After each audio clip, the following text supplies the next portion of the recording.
హనుమంతుడికి తమలపాకులంటే ఎందుకంత ఇష్టమో తెలుసా? సీతమ్మను వెతుకుతూ హనుమంతుడు లంకలోకి ప్రవేశించినప్పుడు రావణుడి సైనికులు ఆయనను పట్టుకుని బంధించి ఆయన తోకకు నిప్పును పెడతారు. ఆ అగ్ని హనుమంతుడి కోపాన్ని మరింత పెంచింది.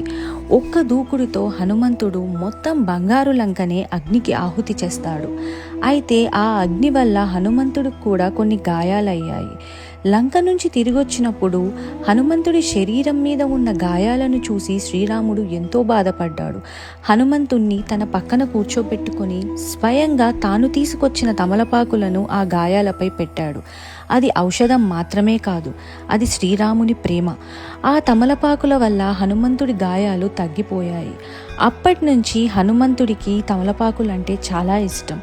అందుకే హనుమంతుడు జాంబవంతుడితో ఇలా చెప్పాడు: ఎవరైనా తమలపాకులతో చేసిన మాలను నాకు అర్పిస్తే నేను వారిని అనుగ్రహిస్తాను, వారి కష్టాలను దూరం చేస్తాను. మీరెప్పుడైనా హనుమంతుడికి తమలపాకుల మాలను అర్పించారా?